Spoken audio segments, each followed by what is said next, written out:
जी नमस्कार, कैसन बानी रहुआ सब। उम्मीद करता नहीं अच्छा होगा। बता दी कि कुछ प्रॉब्लम के कारण भैया वीडियो नहीं खे चढ़त।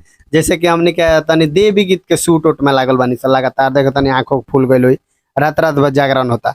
बता दी कि पावर स्टार पवन सिंह के एगो गाना आ रहल बा, तो भाई केहूँगा टाइम निकाल के भाई पवन भैया के गाना आवता तो हमने के प्रमोशन तक कईल जरूरी बा। हमारा दर्शक जितना लोग बा सब लोग का बतावल जरूरी बा, काहे कि हमार भाई लोग खिसिया जाता कि वीडियो तू लोग नहीं खलो डालत। लेकिन भैया 12 तारीख ले हमने के लगे समस्या बा। 12 तारीख के बाद प्रॉपर वीडियो डालम सका है कि एगो और कंपनी के ओपनिंग बा, जेमे कि कुछ काम में आदमी फसल बा। हम बता दी कि एगो खुशखबरी बा पावर स्टार पवन सिंह के तरफ से, जौन की यासी फिल्म्स कंपनी से एगो गाना आ रहल बा, जौना कैसेट के नाम बा आज धरती पे उतरल बा चांद। आज धरती पे उतरल बा चांद, जौन कैसेट के नाम बा एजी तकले तो ठीक बा भैया। यासी फिल्म्स कंपनी से आवत एजी तकले तो ठीक बा, लेकिन रउआ सबके हम दिखा दी जे चांद के बा। रउआ लोग देख ली चांद में केहू लौकता। देखिए दे चांद बाड़ी स्मृति सिन्हा।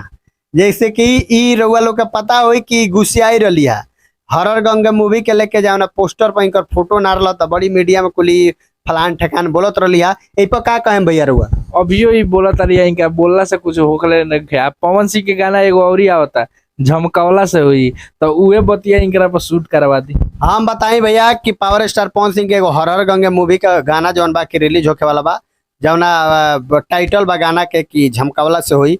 तो आज तक ले तो रउआ सब खाली पावर स्टार पवन सिंह के झमकावला से हुई ई जौन डायलॉग बा ई हमेशा सुनले रहनिया। हमेशा हर पल सारा लोग बोलत पक्ष होके चाहे विपक्ष होके सारा लोग बोलत झमकावला से हुई। तो ई पावर स्टार पवन सिंह ही कर सकेले, लकीर उहे खींचले। तो बता दी कि यासी फिल्म से बारे में बात करी है, गाना के बारे में यासी फिल्म्स वाला धरती पर उतरल चांद बा। तो लिरिक्स के अगर बात कर जाओ तो भैया सच्चिदानंद, हाँ सच्चिदानंद लिरिक्स। ये सब लोग हमरा बुझाता भैया हिंदी के कलाकार, हिंदी टाइप के चाहे मजल कलाकार कौन हो। काहे कि भैया यासी फिल्म से जब आइल बा तो भाई वो टाइप से गाना बनल हुई। अभी पवन सिंह के साथे में डालिया चक्रवर्ती केहू सिंगर बाड़ी, अब उंगरो का हमनी के नहीं जान ऊ काम कइले बाड़ी पवन सिंह के साथे गइले बाड़ी। यानी हमरा बुझाता मिला जुला के सब लोग हिंदी। गुरुवंत सेन के म्यूजिक बा। हर गंगे के बारे में तो कोनो अपडेट नहीं है, खाली एगो झमकावला से हुई गाना आवता, इतना अपडेट बा हमरा लगे। तो हम बता दी भैया कि ई गाना जो आ रहल बा कल 7:30 पे आ रहल बा, ठीक बा, यानी 7:30 बजे आ रहल बा।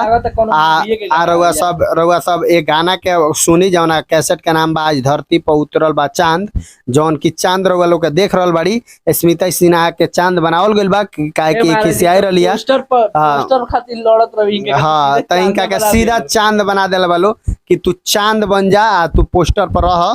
तो रउआ सब वीडियो के खूब ज्यादा शेयर करी। ज्यादा तरीका बनल बा जैसे कि स्मृति सिन्हा के मनावे खातिर गुस्सियाई रही है, तो पावर स्टार पवन सिंह ऐसे भी फोन कर देते तो मान जाती। बाकी वीडियो के खूब ज्यादा शेयर करी, लाइक करी, चैनल का सब्सक्राइब करी। मिलता नहीं अगला वीडियो में, तब तक खातिर नमस्कार।